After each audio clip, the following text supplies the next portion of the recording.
Welcome to Bio Bits and Bytes. Today we are taking a deep dive into an area of science that is, quite frankly, rewriting the rule book on what life is capable of.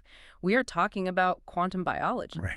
It sounds like science fiction, but it's happening right inside our own It cells. really does. For, the better part of a century when we talked about quantum mechanics, these weird, non-intuitive rules that govern the very, very small, we just assumed it only applied to things that were meticulously isolated. Cold. Very, very cold. Exactly. Chilled to near absolute zero and microscopic. Think about the inside of a quantum computer. Right. But life is, well, it's the complete opposite of that. It's warm, it's wet, it's incredibly noisy, and everything is constantly vibrating. And that's the core tension of our mission today. How can these incredibly delicate quantum phenomena effects that really should collapse instantly in a fraction of a second, how can they possibly survive, let alone drive fundamental processes inside a messy living cell? The estimated lifetime for these effects in that kind of environment is it's vanishingly small. So we're going to unpack the surprising truth that quantum mechanics isn't just incidentally involved in biology. I mean, yes, it explains chemical bonds, we know that, but that it is fundamental. Truly fundamental to things like how birds navigate entire continents. Or how plants convert sunlight into energy with near-perfect efficiency. And even how enzymes in your body achieve their impossible speed. It might even be how you smell.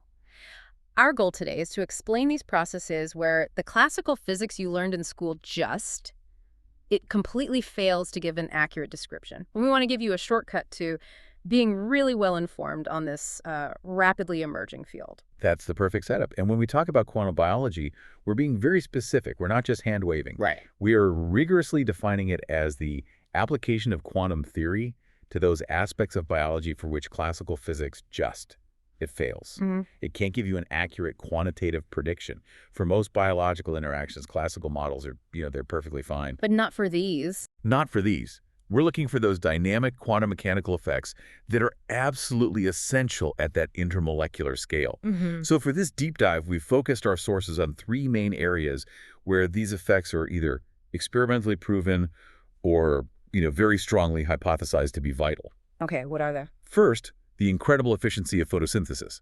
Second, the mechanism of enzyme catalysis. And third, the really mysterious way birds achieve magnetoreception, their internal compass. Okay, before we jump into those amazing case studies, we need to quickly arm you, the listener, with the language. Let's just cover the three foundational quantum concepts, the quantum cheats that nature uses, and the main hurdle that life has to overcome. That was good.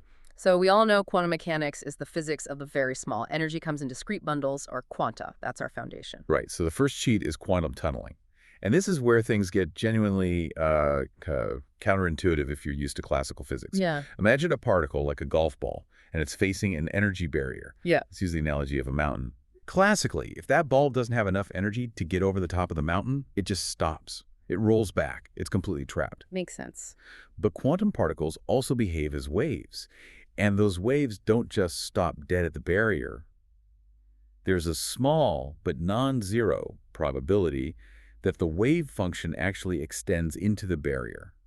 And so tunneling means the particle can suddenly be found on the other side. So it's not going over the mountain, it's taking a shortcut. Right. Through it. Exactly. It appears on the other side, accessing a region that should be classically forbidden, even though its kinetic energy is less than the height of that barrier. And what's fascinating is that the probability of that happening, of the tunneling, is super dependent on the particle's mass and how wide the barrier is. Which, as we'll see, becomes absolutely crucial for how enzymes work. Okay, so that's cheat number one. What's the second? The second crucial cheat is quantum superposition. This is the state where a particle, like an electron or a proton, can exist in multiple, mutually exclusive states all at the same time. It could be in several locations at once, or, and this is key for the bird compass, its quantum property called spin can be oriented in multiple directions at once. The spinning coin analogy works best here, I think. While the coin is spinning in the air, it's in a superposition. It's both heads and tails simultaneously. It only lands on a single definite state once you measure it, or, once it interacts with the environment. That ability to exist in multiple states at once is what allows for this impossible efficiency we see. Exactly. But now we have to face the big problem, the main hurdle. decoherence. Right. If these quantum states are so incredibly delicate, why don't they just vanish instantly? Because warm, wet biological systems are just. They're incredibly noisy places. All that thermal energy causes constant random molecular motion. And that motion should, by all rights, instantly destroy any of these subtle quantum phase relationships. And we said earlier, the calculations suggest these effects should wash out in something like 10 to the minus 13 seconds. Blindingly fast. A picosecond. So if it's that short-lived, how on earth can it drive something like photosynthesis, which we know can show coherence lasting hundreds of femtoseconds? That's far longer than it should. Dean, what's the counter argument? This is the biological counterargument, and honestly, it's the most exciting part of this whole field. Organisms aren't simple, isolated systems.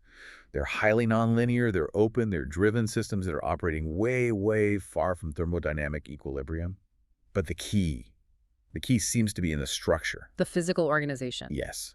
Biological structures, like these highly ordered protein bundles or membranes, they organize in a very specific, hierarchical, and symmetrical way. And the argument is that this precise arrangement, this molecular scaffolding, it actively protects and sustains the quantum effects. It literally lifts the quantum signal above the floor of all that thermal noise. So it's not just that the structure is there, it's that it's been optimized by evolution. Right. Perfectly optimized. Okay, let's pause and simplify that part again. So the challenge is decoherence. It's like trying to hear a whisper in the middle of a shouting crowd. Right? But this structure as protection idea means that biological systems have evolved to build a special, highly ordered, sort of soundproof room around their quantum states. And that allows these processes, like superposition and tunneling, to last long enough to actually do something useful. That's a great way to put it. I mean, imagine trying to run a classical computer submerged in boiling water. It would fail instantly. Yeah. But life has figured out how to engineer structures at the nanoscale that literally dampen the destructive vibrations of heat energy, which allows that coherence to last. So there's a hierarchy of timescales. Exactly. You get this interlocking hierarchy.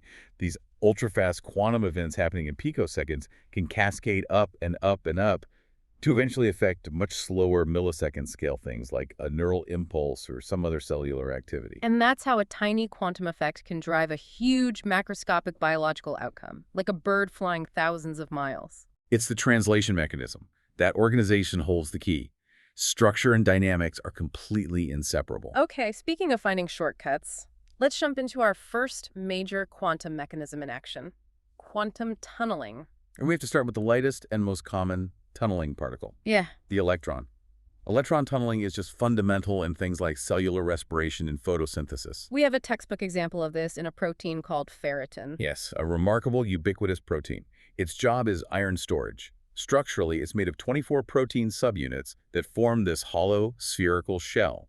It's about 2 nanometers thick, and it's designed to store a huge amount of iron, up to 4,500 atoms inside its core. So it's a tiny biological vault for iron.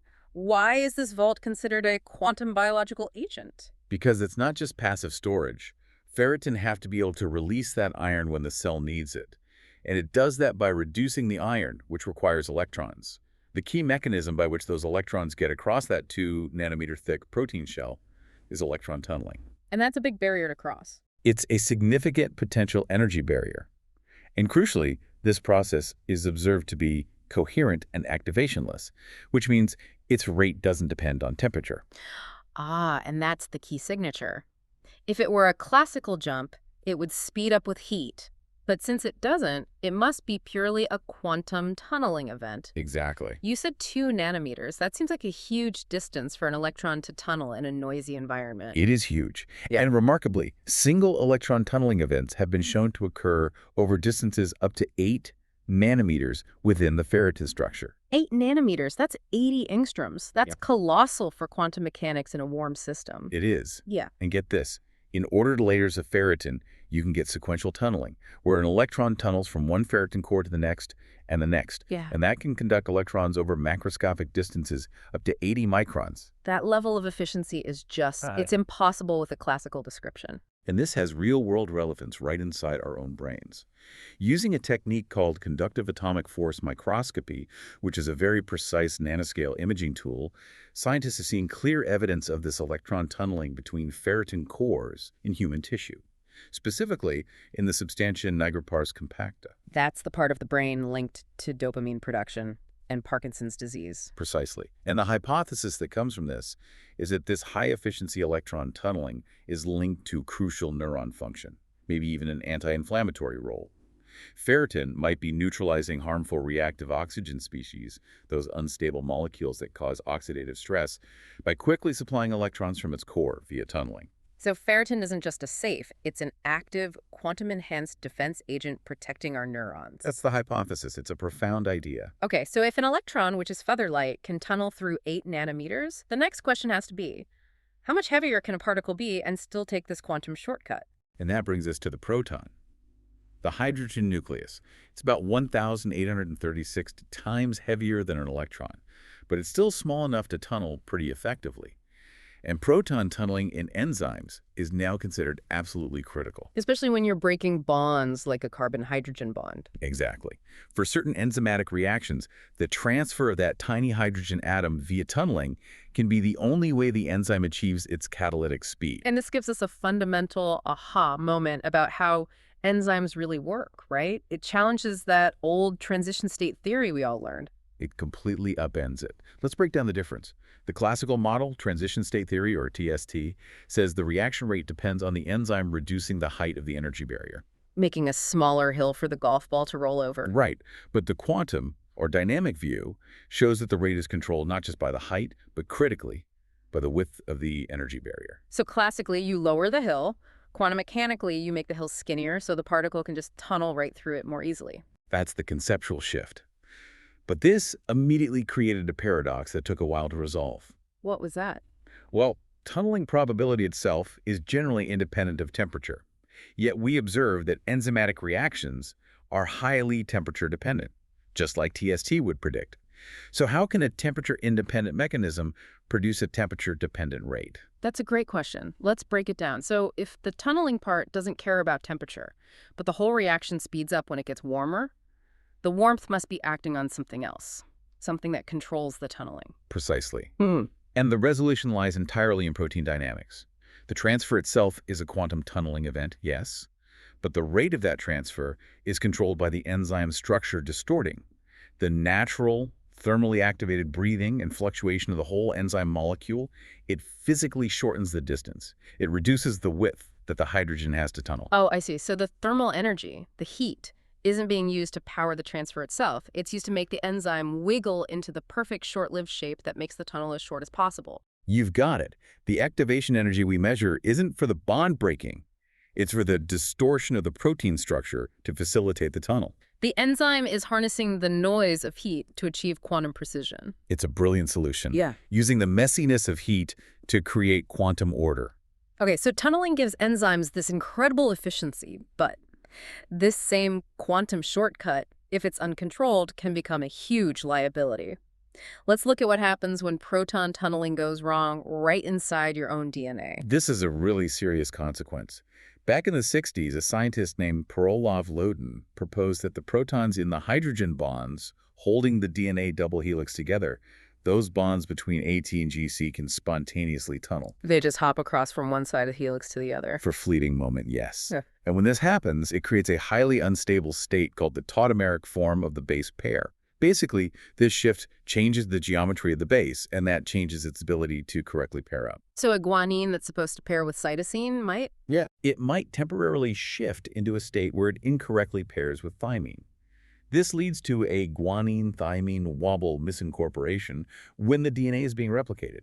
It's a fundamental source of error, a quantum glitch in the code. And this is hypothesized to be responsible for a spontaneous mutation, for aging, even for the start of tumor formation. That's the hypothesis. The stability of our entire genetic code is intrinsically linked to controlling the rate of this quantum proton tunneling. That is just high-stakes physics inside every cell. And if that link breaks, well, quantum tunneling has a repair mechanism ready too. Look at the enzyme photolase. Its job is to fix UV damage in DNA. And the name suggests it's triggered by light. It is. Photolase absorbs visible light, which activates it. It then transfers an electron to its cofactor, FADHO, and that electron then needs to travel a pretty large distance, about 15 angstroms, to the damaged part of the DNA to break the incorrect bond and fix it. And that journey is too far and too fast to be simple hopping? Exactly. It happens via quantum tunneling, but it's a special kind called superexchange-mediated tunneling. This means the protein scaffold around it isn't passive. It provides this organized pathway of orbitals that basically facilitates the electron's journey. It boosts the tunneling rate over a distance that would be impossible in a vacuum. So we see that theme again and again. The complex biological structure is custom built to harness and optimize these quantum processes. That's the key lesson. All right, that wraps up tunneling. Now let's move to one of the most stunning examples in all of quantum biology. How nature uses quantum spin to give birds a built-in magnetic GPS. It's an amazing mystery. It really is. I mean, how do migratory birds travel thousands of miles and detect the Earth's magnetic field, which is incredibly weak, only about 50 microteslas? And the big question, why does this sense depend on light? If it were just a tiny iron-based compass in their beak, light wouldn't matter. But it does. And the mechanism that has gained the most support is called the radical pair model. And the receptor for this is a protein called a cryptochrome. Yes, a specific family of blue light receptors, things like CRY4 and Cry1A, which are found in the bird's retina, in the outer segments of the UV and violet cones. So a receptor in the eye is using light to sense a magnetic field. Walk me through the steps of this radical pair mechanism. Okay, step one is activation. Blue light hits the cryptochrome protein, which generates two spatially separated, highly reactive chemical fragments. We call these radical pairs. Okay. And these fragments are special because they each have an unpaired electron. And these two electrons act like tiny magnets because of their quantum property, spin. And this is where superposition comes in. The two electrons exist in a superposition of spin states. They're linked or correlated. So they are simultaneously oriented either parallel, which is the triplet state, or anti-parallel, the singlet state. Okay, so we have two electrons spinning in tandem, and they're this quantum blur of two states at once. Oh. How does the Earth's magnetic field, which is so weak, manage to influence this? It influences the rate at which the electrons switch, or interconvert, between the singlet and triplet states. Because the probability of that switch depends on the orientation of the radical pair relative to the external field. The magnetic field literally changes the yield of the chemical products that the protein makes. So it's not a strong push, it's a subtle nudge on the probability. A tiny nudge that alters the quantum mechanical mixing of those states. And that change in the amount of singlet product versus triplet product is then translated into a chemical signal, a nerve impulse, that the bird's brain can interpret as direction. It's exquisitely sensitive. Have you ever wondered why these effects are so incredibly sensitive to both light and direction? It's the quantum mechanical hallmark. The precision might be due to something called avoided crossings of the spin energy levels. In simple terms, this is a point where two energy levels get very, very close, but are forbidden from actually crossing. And at that point, even a tiny external field can cause a dramatic change in the probability of a transition between them. So that's what makes it so responsive to the tiny variations in the geomagnetic field. Exactly. It provides the bird with that high-fidelity directional information. And the experimental details on the light dependency have really added some interesting twists to this model. They certainly have. Studies on chickens confirm that Cry1A activates under UV, blue, and turquoise light, the exact wavelengths birds use for orientation. And it was reduced with green and yellow light, and there was no activation at all in the dark or with red light. But the sources also pointed to this green light conundrum. Some birds can still orient themselves under green light, which the protein shouldn't be absorbing well. That paradox suggests that the crucial signaling state might not be the one we first thought it was. It might be a different radical pair or some intermediate state in the photocycle that can absorb green light efficiently. It just shows the system is more robust than our initial models. And the molecular details are even more amazing. I mean, the pigeon cryptochrome, CL-Cry4. Yes, its cofactor shows an unusual red shift in its absorption, around 600 nanometers, which is different from plant cryptochromes. And computational studies trace this back to a single amino acid residue, N391. One single amino acid. One amino acid, which influences the stability of a hydrogen bond near the cofactor. That tiny change fine-tunes the frequency and stability of the entire quantum signaling state. That's evolution, not just selecting a process, but microscopically engineering the protein scaffolding, that soundproof room, to optimize a quantum sensor. It's biological engineering using quantum spin. Okay, that brings us to our third major quantum mechanism, quantum coherence, which lets nature achieve seemingly impossible energy efficiency in photosynthesis. Right. We all know photosynthesis converts light into chemical energy. But when you look at the raw numbers for energy transfer moving light energy, excitons, from the light harvesting antenna to the reaction center, it operates at efficiency levels above 99%. Near perfect efficiency. And that's the big clue that classical physics is not enough. It's the smoking gun. The classical model, Förster theory, assumed the energy transfer was incoherent. The energy just hops randomly from one pigment molecule to the next, like a hot potato, until it happens to stumble into the reaction center. And why does that random hopping fail to explain 99% efficiency? Because of noise. In a noisy, warm, wet environment, every single hop is a chance for energy to be lost as heat. If it were truly random, you'd expect efficiency rates maybe around 40 to 60%. To get above 95% at room temperature, the energy has to be guided. You can't just be hopping randomly. So the current paradigm is quantum coherence. Absolutely. Instead of incoherent hopping, the light energy is coherently delocalized. It spreads out over several pigment molecules at the same time, existing in a massive superposition state. So the energy isn't a single hot potato. It's a wave that is simultaneously everywhere it needs to go. That's the perfect way to think about it. And because it's a wave, this delocalization allows the system to instantaneously explore all the potential pathways at the same time. It uses constructive and destructive interference like waves in water to rapidly and optimally guide itself to the reaction center. And this guidance leads to the signature observable effect, quantum beating. What are researchers actually detecting when they see this? They're using ultrafast spectroscopy, measuring events in femtoseconds, and they detect these characteristic oscillations, the quantum beats. This is the direct signature of two or more quantum pathways interfering with each other.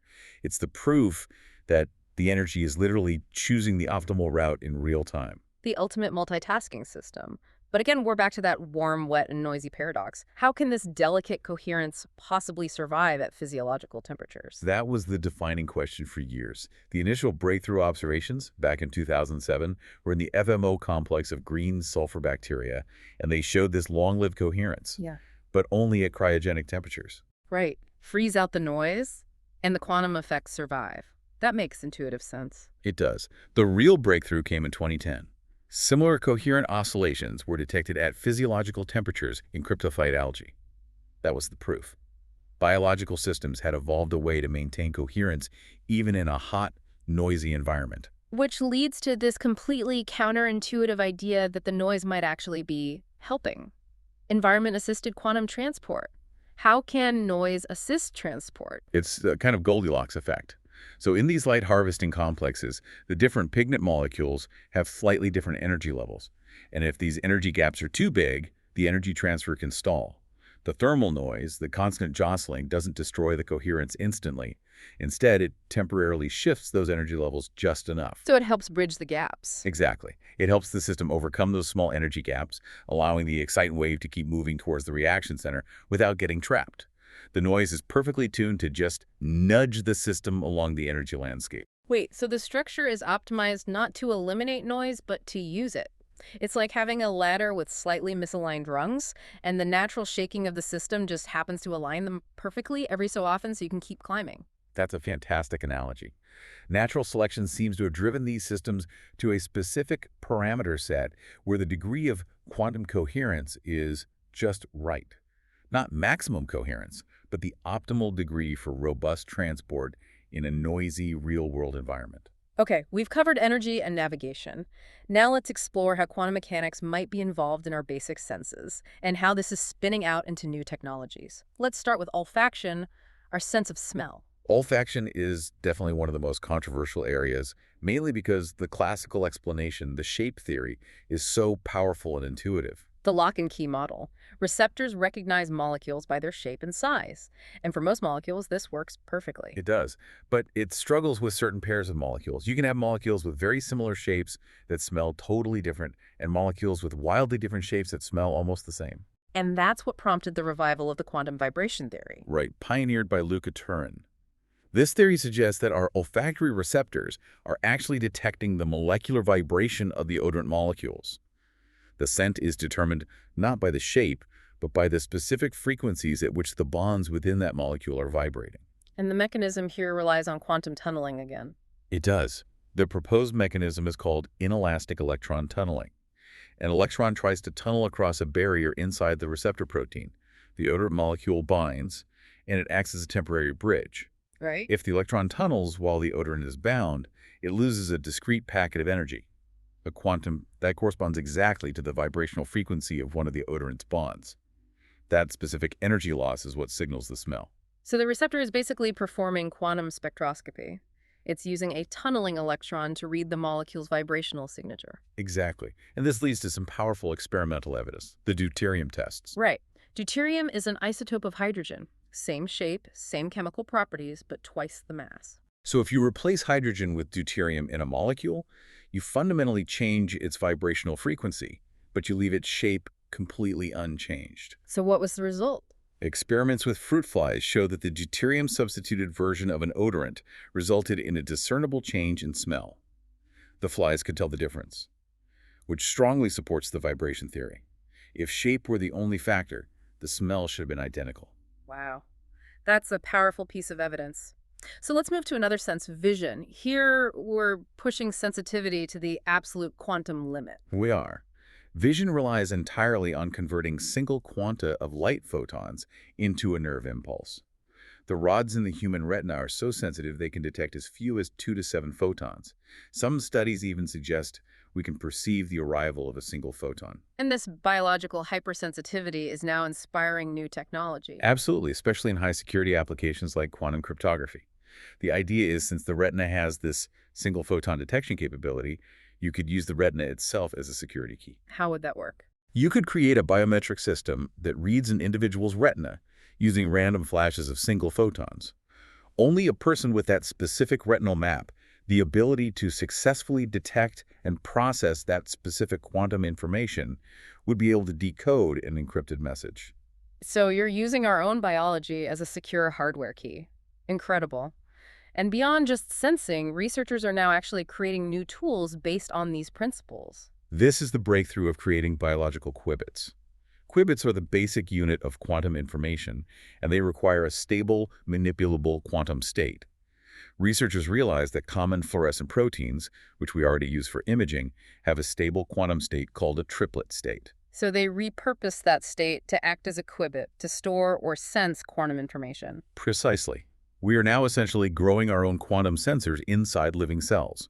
We can genetically encode them so the cells produce and deploy the sensors themselves, targeting specific structures like mitochondria. What's the advantage of doing that? It gives us a new nanoscale lens on biology.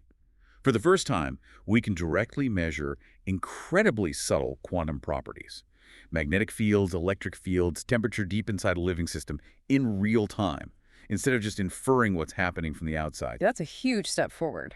Okay, speaking of process we don't fully understand, let's look at the highly theoretical but exceptionally exciting idea of quantum metabolism. This theory really moves beyond the classical biochemical model. It suggests that metabolic energy isn't just stored in chemical bonds like an ATP.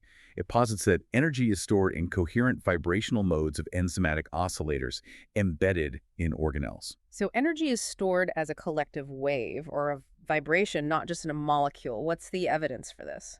There are two main lines of evidence from calculations. First, the energy quantum of ATP hydrolysis, the universal energy currency, is about 30.5 kilojoules per mole. If you calculate the wavelength corresponding to that energy, it's about 9 micrometers. And what's fascinating is that this length scale is very closely related to the average size of a living cell and its organelles. This correlation suggests energy transfer is potentially optimized for the scale of the cell using these coherent quantum vibrations. And the second line of evidence involves temperature. Yes, the Debbie temperature. This is a theoretical threshold. Below this temperature, a material's internal vibrations have to be described by quantum mechanics. Above it, you can use classical physics. Right. For these theoretical enzymatic oscillators, the estimated Debbie temperature is around 3000 Kelvin. Since physiological temperature is only about 300 Kelvin, the ratio is significantly less than 1. This strongly indicates that cellular metabolism is operating deep within the quantum regime. So our cells are, relative to their own vital vibrations, cold enough to rely on quantum effects for handling energy. That's the powerful implication. The energy flow in our cells might be fundamentally dictated by quantum mechanics. And what does this mean for bio-inspired technology? It means biological systems may have already perfected quantum algorithms for survival that we can only dream of. I mean, look at the slime mold, Physarum polycephalum. It's a single-celled organism with no brain. And yet it can solve complex optimization problems, like finding the shortest path between multiple food sources, basically solving the traveling salesman problem with shocking efficiency. And that's the core question. Is this just classical self-organization, or is it exploiting quantum degrees of freedom? The ability of this slime mold to evaluate thousands of paths so quickly raises the possibility that biological systems are robust, warm-temperature quantum processors. So future quantum devices could be inspired by these collective, coherent behaviors to make them far more robust to noise than our current supercooled hardware. That's the dream. And the implications for human health are starting to emerge too, particularly in neurodegeneration. There's new research challenging the purely pathological view of amyloid fibrils. The protein aggregates associated with Alzheimer's, they've always been seen as the primary cause, the toxic plaque that kills neurons. That's the established view. But a very provocative quantum hypothesis suggests that these aggregates might exhibit superradiance, a quantum optical effect, where a collection of atoms cooperatively enhances the emission or absorption of photons. And what would that do in the brain? The hypothesis is that the amyloid aggregates could be acting as a neuroprotective shield. They could be mitigating damaging UV photons that are generated by oxidative stress inside the cell.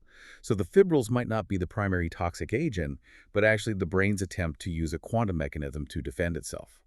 That has massive implications. If the fibrils are a defense mechanism, then what happens when anti-amyloid drugs target them for removal in the early stages? You could inadvertently be worsening the condition. You'd be stripping away a critical quantum-enabled defense layer before the underlying problem, the oxidative stress, is resolved. It calls for a serious reevaluation of our drug development strategies. Finally, let's wrap up by looking at the biggest possible application of all this: sustainability. This is the emerging field of sustainable quantum biology, elucidating and then exploiting these quantum phenomena in biology to achieve ecological balance and resource efficiency on a global scale. The ultimate goal being to mimic nature's optimized processes, like that near-perfect efficiency of photosynthesis. Exactly. We could try to replicate that environment-assisted quantum transport to design highly efficient ambient temperature solar energy systems, artificial leaves, Okay. or develop new bio-based materials that use quantum coherence for unique properties. It's a paradigm shift towards a future where technology and biology are deeply integrated, guided by nature's quantum efficiencies. This has been an incredibly deep exploration. To summarize the key mechanisms we discussed, let's go back to those simple analogies we started with. Let's do it. First, quantum tunneling. That's the shortcut through the energy barrier. We saw that used by protons to drive enzyme efficiency and by electrons for DNA repair and iron storage and ferritin, Second, quantum superposition and spin. That's the basis of the avian compass. where cryptochromes act as tiny magnetic sensors because their electron spins exist in two states at once, and the Earth's magnetic field nudges the probability of those states. And third, quantum coherence. That's exploring multiple pathways simultaneously for maximum efficiency. Evidenced by quantum beating in photosynthesis, achieving near-perfect energy transfer, and all thanks to that highly ordered protein scaffolding and noise-assisted transport. The overarching takeaway for you, the listener, seems to be that the border between the quantum and classical worlds in biology is far less defined than we ever thought. It really is. The complexity of biological systems, that high structural organization, the non-equilibrium operation, it may actually be a set of evolutionary mechanisms specifically designed to protect and to harness these delicate quantum phenomena. Processes from energy transfer to navigation are just intrinsically quantum. So if life has already perfected quantum algorithms for fundamental survival tasks that our best technology still struggles with, what hidden quantum computations are your own cells performing right now? And could understanding them unlock the next revolution in computing and medicine? Thank you for joining again.